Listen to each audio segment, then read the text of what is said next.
Good evening, everyone. Thank you for joining us for another virtual town hall. Today is Wednesday, June 17th.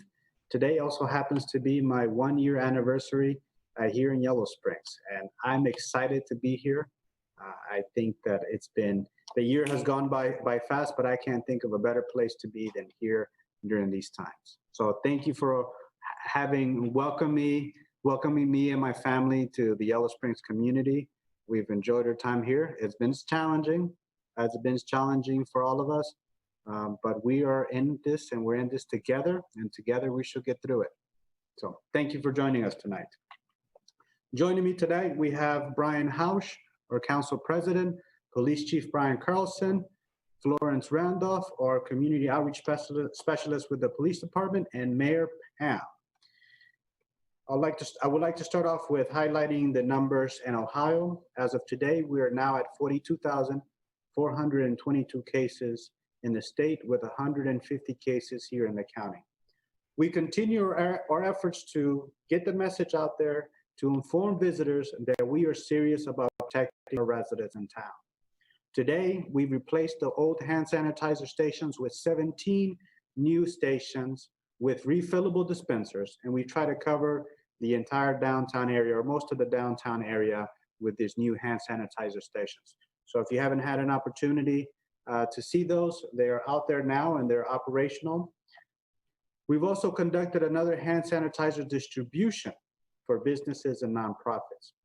So if you recall, a couple weeks ago, we provided a free hand sanitizer solution to our businesses, and we continue to do that. We're committed to making sure that we're providing the resources to not just our members, not just residents, and connecting them with resources, but also their business community and nonprofit organizations.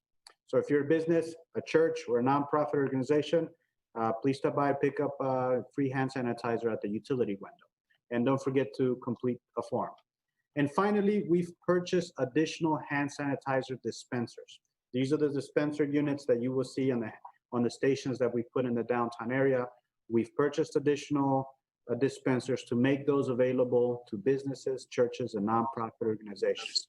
So if you are interested in one of these dispensers, please contact me or anyone on my team, and we will make sure to work with you to get you one. Now, we are leveraging our purchasing power to buy the resources that we can for our community. So we're buying this at the expense to the government, and we just ask your contribution to help defray that cost, so reimburse us for that. And this is a way that we're helping our business community have access to the resources. One of the chief complaints that we've heard from our community is that they are unable to get their hands on some of these supplies, and we can help with that, and we're helping with that. All right, with that, I will pass on the mic to Brian Hausch. All right, thank you, Josue. And first of all, I do want to, and we also celebrated you on Monday at the council meeting, say that thank you for joining the village and being here to support us. It's been an important year to have you on board. And as I said on Monday, you have been an ideal person to be in this position as village manager to help us during these challenging times and really the crisis that we've been dealing with. Really appreciate your proactiveness and the fact that you're thinking about the needs of everyone in the village. And and you have to stay to see us through this. So thank you. I want to say good evening to everyone that is listening in, community members, residents, and all the other folks that love Yellow Springs.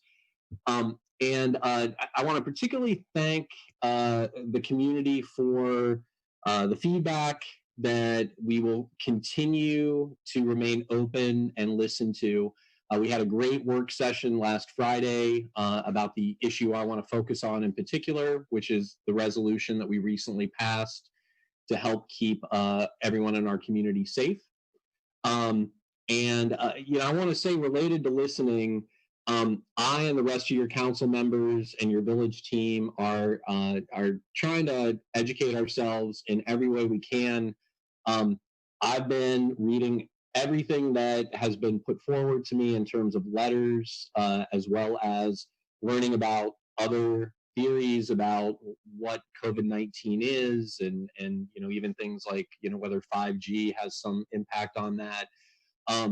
So the bottom line is we are listening and we're trying to make decisions based on the science. Our priority is to keep our community members safe, and recognizing that there are many priorities, interests, and perspectives on this. And this is how you make good public health decisions. It is not easy to determine what the majority wants with any issue. And it's become a major challenge to determine what actions are going to actually accomplish the goals that we're looking for, especially when we talk about things like wearing masks. The Village is taking this seriously, as we have been, and we are going to continue to act responsibly in thinking about what the results of our actions are. So I wanted to provide a little bit of context, and I know it might take a few minutes before I talk about actions that we are proposing to take to get better compliance with wearing masks and distancing and sanitizing. And one of the things I want to highlight that some of you are aware of is I've had a couple conversations with Governor DeWine that provide some important context. The first time we talked, and I asked him how he felt about a community that wanted to have stricter directives than what the state had, i.e. requiring masks. He recognized the unique position that Yellow Springs is in, which council and the decision makers understand as well. We're a small town. We have a lot of folks that are at risk, and we get a lot of visitors into town because they appreciate our community. So he indicated that he didn't know if it would, be legal in terms of the court system, but that he understood why we would make that decision. The last time we talked, he emphasized a couple things. One of those being how important it is that people wear their masks and they distance. And if people simply did those two things, we'd be in great shape.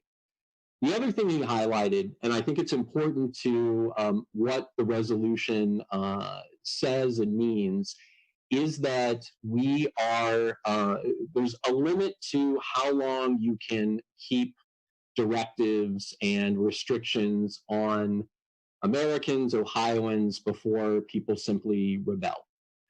And so related to that, we recognize that decisions have been made on the state level and with the public health departments and Department of Health to not require masks in Ohio. And in fact, not only those entities, but no other municipality in Ohio has taken any action either.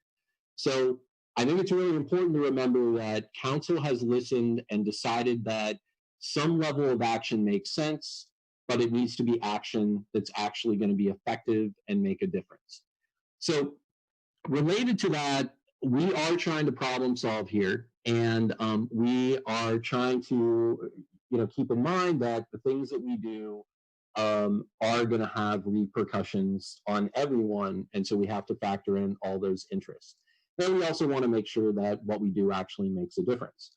It was interesting, I've seen a lot on Facebook since I posted the resolution that someone referenced the dog policy for street fair, and noting that that is not something that is actively enforced. Yet, I think for most of us that have experienced street fair, we see how effective that message has been, so that we see very few dogs, and we've been able to manage the situations where someone has a dog to keep everyone safe. Certainly not at the same level, but it does indicate that effective messaging can make a difference, and that's one of the things that we're going to focus on.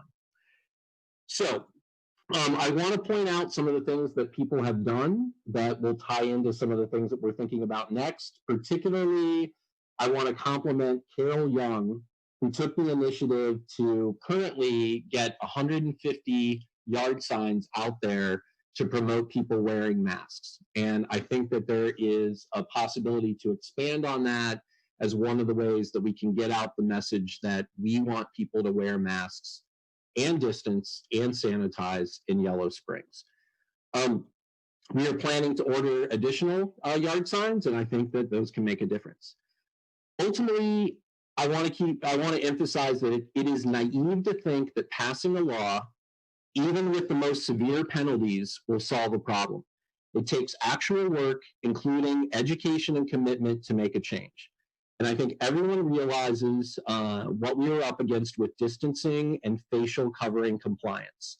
And as with everything, the facts and reality do matter.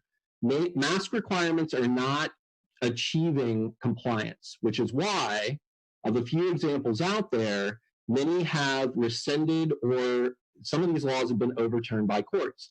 And several have gone the self-compliance route, which is what the Village of Yellow Springs is currently taking.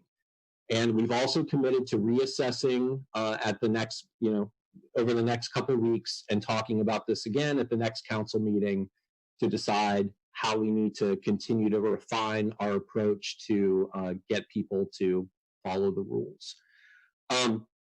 So the last thing I want to mention is that a lot of folks have indicated that this is not, because of capacity and other reasons, not a law that could be enforced, which informed what we thought about as well. We've heard from our village manager, the police chief, the mayor, the fire chief, and a variety of others. I've mentioned some of the other entities that have decided not to take this step. But again, council and now the village team agrees that making a formal statement and trying to take action and working on this all together can make a difference. So let me talk about what the 4 groups that are involved need to be thinking about, and we are going to elaborate on this plan and put it on paper, and Josue may have a few things that he will want to add. So first of all, the village.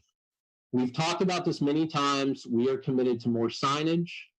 We have a street banner that has been ordered that will be coming soon. We're looking at the possibility of pole banners in strategic locations.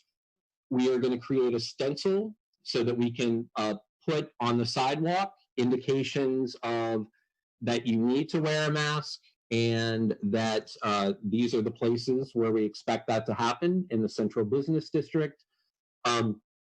And we're thinking about other ways that we can improve that signage. Messaging, very important. We're completing a press release and a public service announcement that will go out to let people know what the expectations are in Yellow Springs. We need to continue to refine that messaging, and we all need to be on board with delivering what the expectation is. There's been a lot of talk about ambassadors and education. It has not been my experience that people are coming and not wearing masks because they're trying to spite us or go against our expectations. There is a lot of confusion out there about what we should do with masks, and the reality is that most places there's very little compliance around facial coverings, let alone distancing and other things. So it is important that we educate, and we think that having folks such as our peace officers and other people to help can make a difference. I want to mention that we want to look for other support because we do have capacity challenges. And the final thing we're looking at is how to facilitate compliance. So there's already been some discussion about having free masks, paper masks that we can give people if they don't have them, as well as directing them to shops that are selling masks so that can be satisfied. And we are going to do more things to also emphasize the distancing. Josue has already talked about the sanitizing stations and how we're accomplishing that piece. So there are other stakeholders that need to step up if we are going to send a consistent message and achieve our goal in terms of keeping people safe. Businesses, same thing in terms of signage, consistent messaging, and ultimately taking a positive approach to the fact that we are expecting these standards because we want to keep everyone safe. Our residents, our local businesses, employees, and of course the visitors. Citizens, again with signage, we need help there. We need help with supporting the messaging in a welcoming and kind manner. We can be firm about our expectations, but do it in a positive way. We need to help educate and recognize that there are a lot of different expectations around us, and so people don't always understand what the expectations are. And constructive ideas and volunteering. Doing something about this is where we're really going to make a difference. Just putting a law on paper will not achieve the change that we're looking for. Visitors. Of course, we want visitors to be respectful and sensitive, and we need to educate them on that, follow the rules and expectations, and ultimately do the right thing so that we can keep Yellow Springs open. We can keep it the great community that everyone loves, but we have to ultimately balance our residents' safety, and we have to make sure that we're keeping to those standards. So I feel that if we actually do the work, that the statement that we have made in this resolution will make a difference. We cannot keep on making excuses that, oh, the messaging is too nice, or we tried that and it didn't work. We have not done enough of a focus on that messaging, and that comes through all the other things that I've talked about. So I'm going to end there, but I thought it was very important to give some context to the resolution and what we've done, and to how we are going to move forward. And Josue, if you want to add any details, that would be good. Thank you, Brian. You know, I believe in the three pillars that we're trying to address, and that's the face mask use, the physical distancing, and the hand sanitizer and hand washing. So certainly those are three things that we have to work on.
Okay, I am back. I'm sorry, I do not know what happened. Suddenly, I saw all of you here, and the screen went blank. So I left off on talking about the three pillars that are what Brian is talking about: the face coverings, the physical distancing, and the hand sanitizer and hand washing aspect. We've got a strategy to address all of those things, and we're working towards it. There's certainly more work for us to do. We're committed to doing our part, and whether that's putting markings on the sidewalks and doing additional signage, but we also are working on the hand sanitizer stations that we've gone out. So we're listening, and we're also doing. All right, Chief Brian Carlson.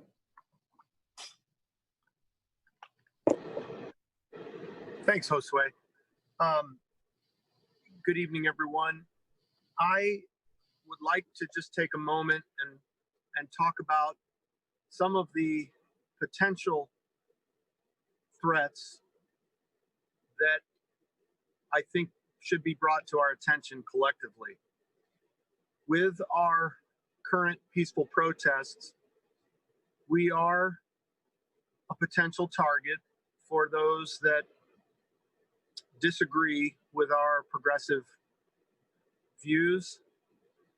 And in addressing the systemic racism in law enforcement, and our culture in America. I'm very proud to be part of the community that is answering to this call, but I have been asked, and I agree with sharing with you the best potential outcome should we face hateful people in our positive efforts. My initial, or I should say gut reaction to our protocol, if you will, is not to engage. If we are in a group setting and we encounter some of the hate that is present in America, I ask that you please heed these words. Do not engage. Remain kind. It can be difficult to do when faced with such ignorance. We're going to have a peaceful protest again Saturday. John Gudgel has shared with me it will be at 11 a.m. On Mills Law on campus. And then we will have a peaceful march taking Short Street north on US 68 to Cemetery, to Fairfield, and then down to King Street, back to Dayton, and back downtown. We will be there in full support and using every safety precaution and measure that we can take. Chief Altman and Miami Township Fire and Rescue will be assisting. And I ask for the community leaders, our elders, those of us with skin in the game, please be present and enjoy the celebration and help us facilitate a very safe and welcoming environment. I can't sugarcoat it any other way. We have seen in Ohio itself and very close to our doors the dangers of the negativity. And we certainly want to protect one another the best way that we can. If anyone has ideas or concerns, please feel free to reach to me directly. And again, everyone know that the Yellow Springs Police Department is here 24/7. Should you need anything or have concerns, contact us anytime. If I'm not in, please leave a message and I will call you back immediately. Thank you. Thanks, Josue. Thank you so much, Chief. All right, and now we will hear from Florence Randolph. Florence, thank you for joining us.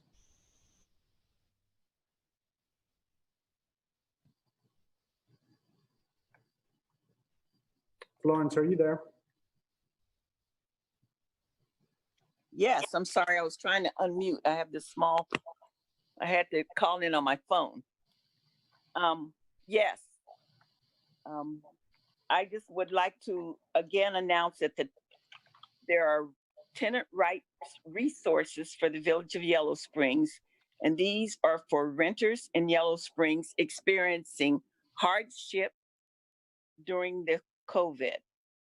There are funds available now. The Yellow Springs Community Foundation is assisting renters in financial hardships. You may reach out to me at 937-767-3716 for help. Also, I have information that can be completed through the Miami Community Action Partnership for funds that will be coming available. If you're having dealings with your landlord and you need assistance, there is legal aid assistance also. But you need to contact me for that information. And if there are any questions, I'll be glad to answer them. Thank you, Florence. Can you repeat the number for us, please? 937-767-3716. 3716. Thank you, Florence. Also joining us tonight is Mayor Pound. Mayor? Thank you, Josue. Well, folks, as hard as we tried to host a 4th of July parade, I'm wanting to announce to you tonight that it's not going to happen. We will not, repeat, not be having a 4th of July parade this year, and of course, nor will we be having fireworks. The reason for this, in addition to the necessary COVID logistics that are involved and the health concerns and so forth, I want you to know there was concern, even were we going to get a parade permit issued by the county health department. That was being held up. And the final thing that tipped us in the direction of not having a parade this year was the fact that we were going to consider having a parade was released to the Dayton Daily News and the Springfield Sun. And it was publicized widely in this area. And it was also known that this was one of the few, if any other, parades that were being held in this part of the Miami Valley. So given the restrictions from COVID issues and so forth, and given all the other activities that are going on in the village at this time, we felt, the organizing committee felt that it was best to put the kibosh on having a parade this year, and we'll look forward to a really good one next year. The other announcement I want to share with you is that the Greene County / Yellow Springs Library is going to be reopening its doors next week. This will be regular hours, somewhat limited service. For example, they'll be signing out computers for 1 hour at a time, cleaning in between, and so forth. So it would be best to call the library, certainly if you want to use a computer, call, sign up so they can get your name on the list. They are also continuing to do curbside pickup because that's turned out to be very popular. The number for the Yellow Springs Library, the phone number you can call, check on hours, sign up for a computer, make a request if you'd like curbside pickup, 937-352-4003. That's 937-352-4003. You know, I'm often asked, what are you looking forward to the most in reopening in Yellow Springs? And it seems to be a tie, FYI, between the Little Art Theater and the library. So we'll see how this goes. Monday for the library. And finally, for those of you who may have tuned in just a few minutes late, I want to again extend congratulations to our village manager, Josue Salmeron, for his 1-year anniversary with us in the village. Josue, we are truly honored and thrilled to have you as our village manager. You're guiding us well. You're doing so much for the village. And I want you to know how much the mayor's office, the villagers, the council, your staff, your team, we appreciate you. Happy anniversary. Thank you so much, Mayor. Thank you. I really appreciate your kind words. Thank you. All right, we will now open the question. We're now open for questions. I see that there's been a lot of commentary back and forth on Facebook. So it would help our team if you could indicate somehow that you have questions so that we could put it in our queue and bring it up. Philip, do we have questions on there so far? Yeah. Okay, I see that we do. All right, I think that the first 3 questions are for Brian. I'll read the statements. The first one's a statement, the second one's a question. I fear that no one believes that we are serious when council won't pass an ordinance. Is council open to reconsidering passing a mask ordinance? Yeah, so as we discussed on Monday, and I just mentioned when I spoke at length earlier, this is our next step to indicate formally that we are serious, with the expectation that the work that the village, our citizens, the businesses, and our visitors need to do will happen. And we have also committed to reassessing over the next couple weeks to see what we need to do next to improve compliance with those three areas that we want to see: distancing, covering, and sanitizing. All right, thank you, Brian. Okay, next question. Starts out, well, this one's a statement. If there ever is a day I'm extra glad to see an interpreter, this is a recognition through interpreter. Thank you. Thank you to Krista, who's our interpreter and has been with us since the second town hall. Question is, are we now following the surrounding communities and what they do? This is, I believe, in response to the masks requirement and the ordinances. There's also a follow-up to that, Brian. There are many towns and cities that have passed ordinances. Why is Yellow Springs only looking at what other Ohio cities are doing? Okay, good. So the first one is, yeah, we are definitely not doing what the surrounding communities are doing. We are actually, having done my own research, I'm not seeing signage in downtowns. I'm not seeing signage on the edge of towns. I'm not seeing businesses that often with signs. So, and also in terms of just the standards and behaviors are quite different from what I see in Yellow Springs. And I do want to mention that even though I know a lot of times we go downtown and it doesn't feel like we see any masks, I and others have certainly talked about, I think we need to mute Kevin. I and certainly others have all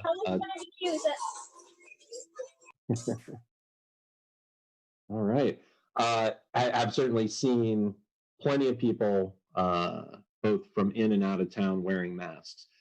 In terms of what other places are doing, I want to be clear, and I didn't want to go on for an hour. We talked a lot about this at the council meeting, that we've done research about communities both in and out of Ohio. So we've gotten a lot of examples that have been passed on to us. We've done our own research. And that was why I made the reference that many of those communities that initially passed mask requirements rescinded them. We know of at least one community where it was overturned by the courts. And then we know of many communities, and again, these are all outside of Ohio because none in Ohio have a requirement, many communities that are using self-compliance as the way to approach this. So there are other examples, but as Mary Ann McQueen also mentioned at the council meeting, there are really no communities doing this now, but we are seeing a lot of communities rescinding those. However, that doesn't mean that we have to act the way any of those other communities are acting. And we are clearly doing something differently.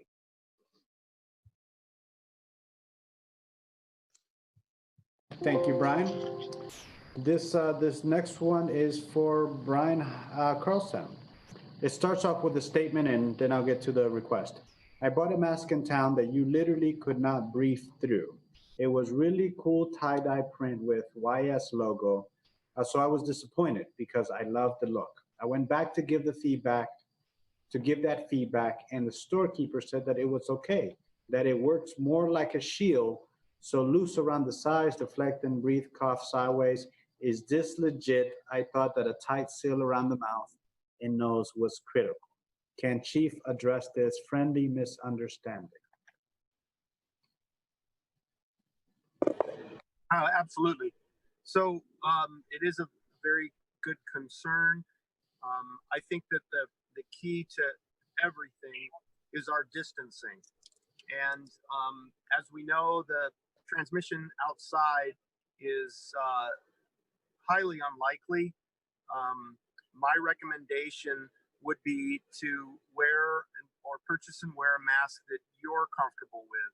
The masks are generally for other people, for their protection. I also think that it's a sign of goodwill and an act of kindness, showing that we care for one another. I don't have medical expertise by any means in any capacity, but the subject of how masks fit has been a widely used topic. I see people wearing masks under their nose. That is definitely not recommended. The mouth and the nostrils are the key area to eliminate pushing out or expelling any of the possible distillants in the air.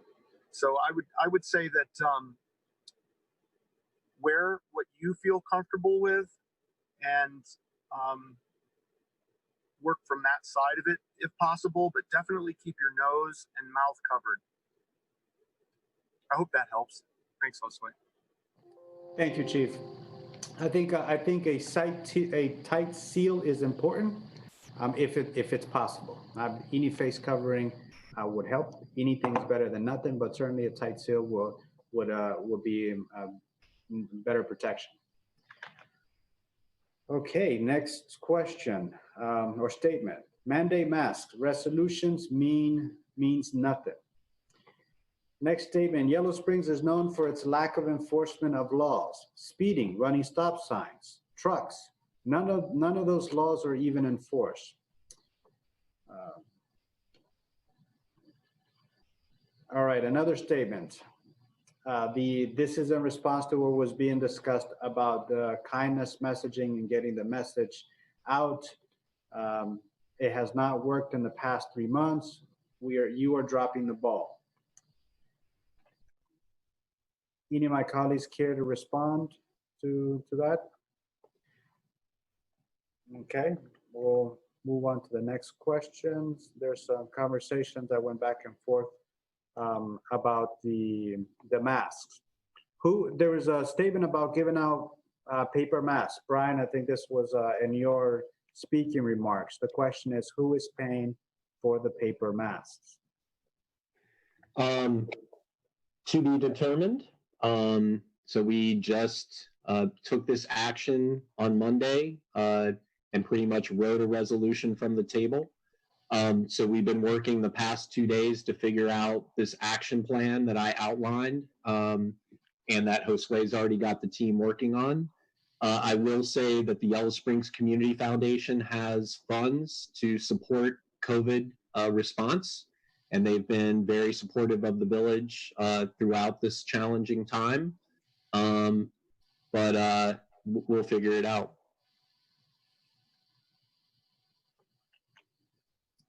Thank you, Brian. Okay, this next question is for Chief Croson.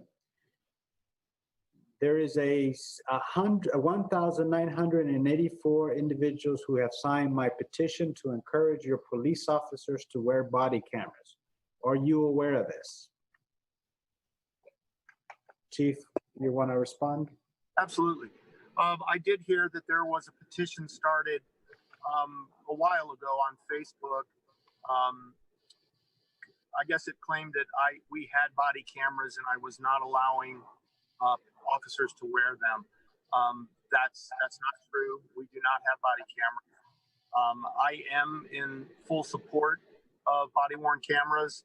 I think it protects our citizens and our officers in just about any scenario. Budget is an issue. Small department. It's an expensive proposition, not simply in the purchase of the cameras, but in the maintenance of the storage and software usage. In addition to that, there are concerns across the country about the privacy rights involved with body-worn cameras. There is not really any viable case law out yet that sets precedents or standards for when body camera footage is requested through public records. Again, my personal opinion, which isn't my job, But I feel strongly that I would like to have body-worn cameras and the program set up in place, again, to protect everyone on every call for service that we have.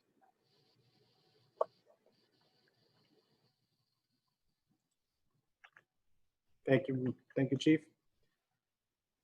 Okay, we have a couple questions regarding surveys. Can we survey, can we conduct another survey of the percentage of people wearing masks? Anecdotal information is not adequate.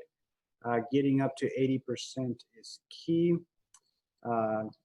Kate in her chat, Kate Hamilton referenced that there is an ongoing survey.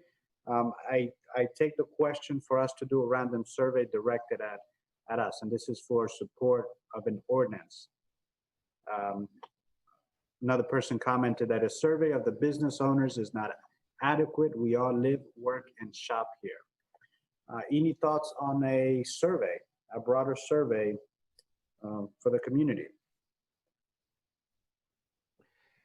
So Josue, one thing I heard was in that first comment, if I understood it correctly, was that was more about surveying mask wearing. So more like trying to get data on what we're actually seeing downtown, which I think is interesting. I mean, we certainly do, with my other hat, we do trail surveys, where we have people sort of collecting some data. So yes, but I'm sorry. I took that a couple ways. One is, could we survey how many people are wearing masks downtown versus the anecdotal information? So maybe doing a tally, an observational survey to see how many folks are wearing masks. And then the second request for the survey is, could we survey residents or folks who live, work, and play here on their support for an ordinance? And my opinion about that is, I think we've got a pretty clear signal that the majority of citizens want more compliance with, the three pillars, distancing, and mask wearing and all that. So I guess in my mind, and I think we're pretty clear on where the businesses are at, which is mixed. So I'm not sure that surveys are what matter at this point, but I'm open to that. But I think that we've heard enough to have a solid feeling of what the community wants. But I understand there are differences of opinion about how you make it work, such as enforcement.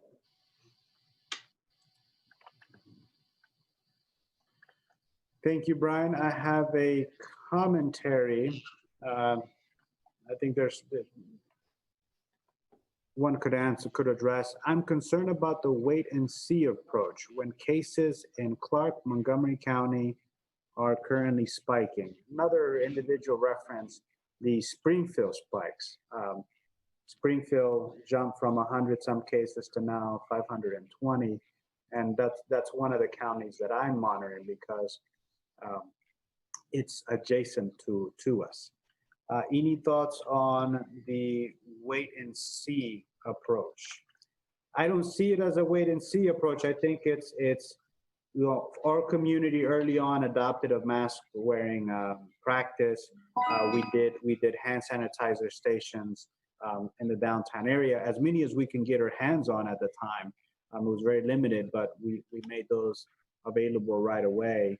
And from the visitors, I think it's a mixed response. Mm-hmm. Any thoughts on the statement, the wait and see approach? Yeah, I mean, I'll also just reiterate our action. It's pretty clear that we've taken action, and it's not been waiting and seeing. And we've done, I think we can say, at least in Ohio, much more than any other community.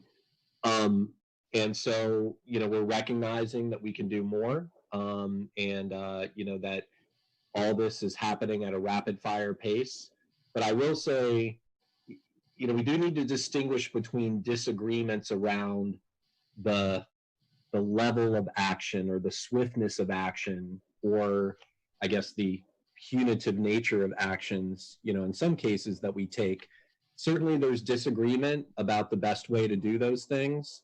But for now, a clear decision has been made that we will make a formal statement, we will take more action, we will expect all stakeholders to support those actions, and then we will continue to reassess like we've done with everything else.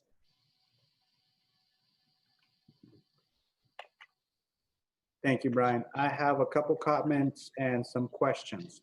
I'll read them in the order that they came in. Matthew Kurt, I have witnessed many people walking around with no mask, but masking up before they enter the businesses. I'm guilty of that. I was once caught walking to get into line to Dino's without my mask, and before I go into the shop, I put on my mask. Corey White, this is a follow-up to his question about the body cameras. Could we get some feedback on this idea from council members? I think we have council members present, but I understand that then only two of you may be able to speak on the matter. I would just say that's going to be talked about at future council meetings related to how we're addressing racism. So it is a topic that's going to be on our future agenda. Mm-hmm. So, and I would add my comments on it as the administrator. I think more is better. More audio, more video is better. I do have some concerns on implementing and rolling out body cameras. One is the additional cost, starting up the startup cost to acquire the equipment, and then there's that ongoing expense for footage storage and editing. Then my bigger concern is the privacy issues. What happens when an officer goes into a home or into a facility as part of their duty, and that the concerns of the privacy of individuals that may be in that video, whether they're children or just the situation that may be present in these incidents. So there are some privacy concerns that I have. Okay, Brian, there was a request for you to cite sources. I don't know what specific statements. More specifically, which towns that had court cases, which ones have rescinded their decisions. I've heard from lots of. I got it. Yeah, so I'll put together a one-pager because I've typed up some of this stuff, and a lot of this has been shared from other people. So yeah, I'm happy to. I'll get that out there on Facebook, and we can have a document on the website too. Okay, excellent. Thank you. From Eric Clark, I believe that another important item is that our village has always been known for being not only unique in our way of life, but we also actively try to work outside the box. I don't believe there's any harm in taking a chance that an ordinance will be challenged in court. If enough villages try it, some more likely it will become the norm, like wearing a seatbelt. Thank you, Eric. Another statement from Matthew Clerk. I'm in favor of mask. If it is it a perfect solution? No, but it's really such a minor inconvenience. Make it a law, fine people $100 for not wearing one. What's your argument against it? Even if we can't enforce it for every single violator, threatening a fine is creating a clear public standard and sets a clear expectation. Maybe the law doesn't encompass all of town, but we could establish the main arteries as areas where the masks are required. Yeah, so we've made that, it's the central business district. We have a map of that is it already on the Facebook page, Josue? I don't know if it's in the Facebook page, but we're gonna put it right up on the screen here. We queued it up earlier when you were speaking. We put up the central business corridor. So it is up on the screen now. So if you want to speak to it, Brian, it's up on screens on Facebook and YouTube. Yeah, I was just going to say at this point, this is the area that we're focusing on, and part of our reassessment will include that as well. So, or our continuing assessment, I should say. Okay. All right, Brian, here we have another question from Kellyanne, resident. Can you tell us what event would have to take place for you to decide to make it mandatory for masks? Thank you. I think that what we need to track is, are we getting more compliance? But an important part to me is going to be, is everyone actually, those 4 groups I mentioned, working together to make something happen? So I'm not really sure how to, I mean, I know there's been some things about like how many deaths and that sort of thing.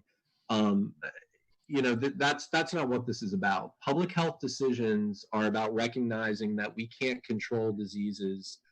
We have to do our best to mitigate their impacts. We have to balance all the interests that include equity issues, that include the fact that some people can't stay at home, they need to go out to work, and so forth. But I don't think we want to go down that road right now. But I mean, we've talked about these issues. There are a lot of considerations. At the end of the day, we're looking for more compliance, and we're going to keep on problem solving to keep the community safe. And we've done a great job so far. Okay, we have one more comment statement on the mask requirement, Brian. This is for council from a resident. The central business district needs required masks. An ordinance will do nothing. There's no enforcement. How are you going to track more compliance? I think we got a suggestion about how to do that, so that we should move away from being anecdotal. So I think that's great. Yeah, let's, we've got metrics. And again, I'm going to emphasize one of my metrics is if it's just the village, I mean, as in the government, that's not going to be enough to make us just like up the penalties and, just make stricter and stricter laws, in my opinion. If we're all working together to solve this problem, then we will work together to do whatever we need to do to achieve that goal within viable, within reason. So, yeah. And ultimately, as we always do, we want constructive suggestions. I heard a lot of great stuff on this call, as I've heard in a lot of meetings and in a lot of letters. So keep the input going. And then just remember, we care so much about everyone's lives. And so those kinds of aspersions are not helpful when we're all under so much stress. So let's try to also be kind to everybody that's trying to keep it together. Thank you, Brian. And this next statement, I think it's a good one to end on, from Ian. Hi, I think the village is doing a good job at encouraging mask usage compared to basically any other place in Ohio I have visited. Please do not fine people for wearing a mask in the middle of an economic downturn or send people to jail, which have been among the largest hotspots for COVID during the pandemic. Thanks for the good work in a difficult situation. Okay. Thank you to my colleagues for joining us tonight. It is 7:54. It's a good place for us to end our town hall. Thank you to our viewers for joining us tonight, for your questions, your comments, and working with us to make Yellow Springs a safer, better community for all of us. With that, I wish you a good night.